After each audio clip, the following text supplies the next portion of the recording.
What's up, everybody? On this Mileage Unknown, it's gonna be a quick project car update. It has been so long since I've actually filmed a Mileage Unknown, partially because everything I've been doing I thought might be too boring for anyone to actually want to watch.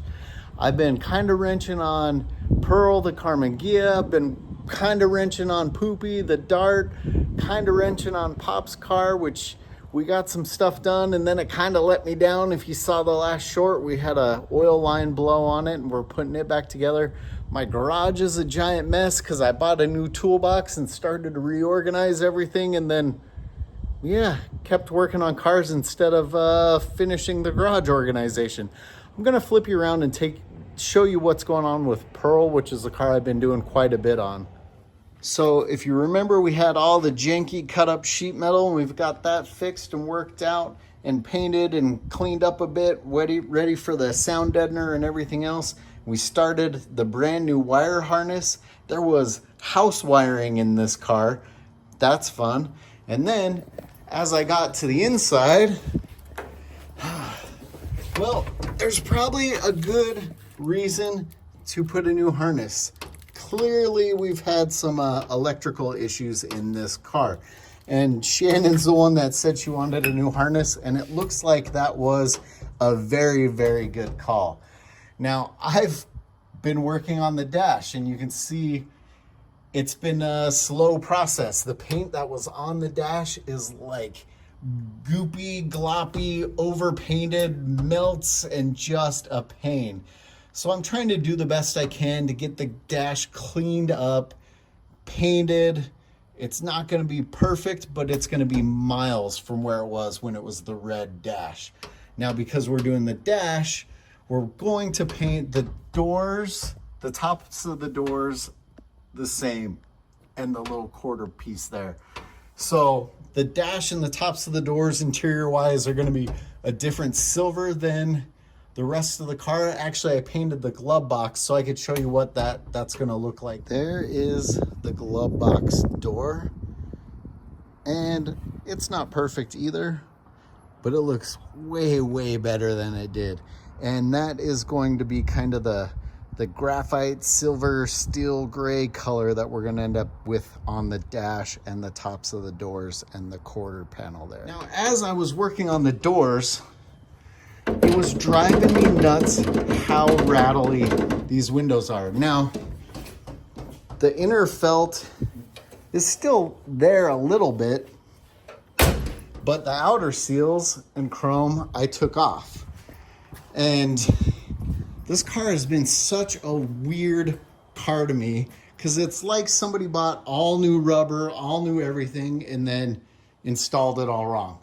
Now, these pieces we're going to actually have to buy new of. So I don't really have enough hands to show you, but so they were installed like this with the small edge, and then the chrome holds it in here. Of course, it doesn't want to stay on because it's incorrect. And then they glued the seals down, but you can hear, I was wondering why it was so rattly and crazy. It was actually supposed to be installed like this. See how the big seam fits in the channel? I think there's another seal here that's missing as well. But it was supposed to be installed like that. You would then install the chrome and cut off the excess. Instead, they installed the wrong side on the, they had it flipped. They didn't cut it. It was glued, and of course now the seals, one seal's good. I could probably save this seal.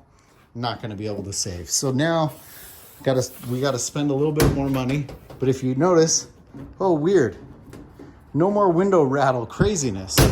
So I need to get some new seals, and maybe I'll show you the actual install and clean up and cut on those so they look and fit correctly. The other thing is these quarter windows. Oh, weird.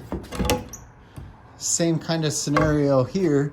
We got brand new seals, probably installed wrong and glued in weird. So the pop outs, I think there might actually be a piece missing that goes into this this channel here.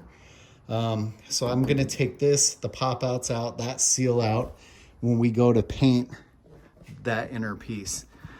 So I'm making a bigger mess. Unfortunately, it's been slow going and kind of boring. And I like to show you guys stuff that maybe you would learn from, but maybe just showing you this seal. Like I said, this whole time, these windows have been rattling like crazy. Every time you open and close the door, you just hear the window rattle and make all kinds of noise. And it was making me bananas. And then I did what probably everyone else is doing, Googling Karmann Ghia window, door window install, and saw that these were 100% installed incorrectly. So the chrome didn't want to sit right. The seal was glued down and all warped and weird, but we'll get it fixed. It's taken longer to do Pearl than I thought, but it's this stuff. And that's why I named her Pearl, because it's like a pearl onion. It's an onion. There's just a layer upon layer, and we find more and more stuff. And we're trying to fix it and do it as correct as we possibly can. There'll probably be some updates on the wire harness when we do that. I think I've got all the pieces to fill or clean up the holes, because there's extra holes in the dash that shouldn't be there. Unfortunately, I think we're going to have to glue the dash pad down like it was, because I just think there's some weird stuff going on the dash that I just am not going to be able to fix. But I actually have a video that I haven't put out yet of me trying to save and fix the dash pad, so I might show you guys that one too. So I guess that was really a quick update on Pearl more than anything else. Like I said, I feel like a lot of the stuff I've been working on isn't that exciting or video worthy. But I guess let me know if you would like me to show some of the process on some of these things that I'm digging into and finding out as we're going along. You know, it seems and feels like we haven't made that much progress on Pearl, or as much as I would have liked to at this point. But it's all of these weird little things that keep setting us back. And like I said, I want the car to look and be as good as we can make it without doing a full crazy restoration on it. And that's not the goal with the car. But I feel like it pushes itself further and further that way the more stuff we find. So, old car shenanigans, I guess. That's what happens when you start digging into an old car. You just layer. Hopefully I give you an update on Pop's car the next time I see it. It's crazy, but I actually had to pull the gas tank, I bought a new gas tank. I'm having to clean the lines again, and I'm having to clean out my freaking awesome brand new rebuilt carbs because my fuel tank is just killing me on that car. We had the oil line leak. Luckily, I think everything's okay there. We actually did some cool stuff to it because I installed the beam and didn't record that. And there was frustrations and craziness that goes along with that too. So maybe the next time I'm over at Trav's about to work on that car, I'll give you an update on where it is and see where we are on that. But thanks for staying tuned. I know it's been a while. Thanks for checking out this Mileage Unknown. I hope you like and subscribe and check out the other videos.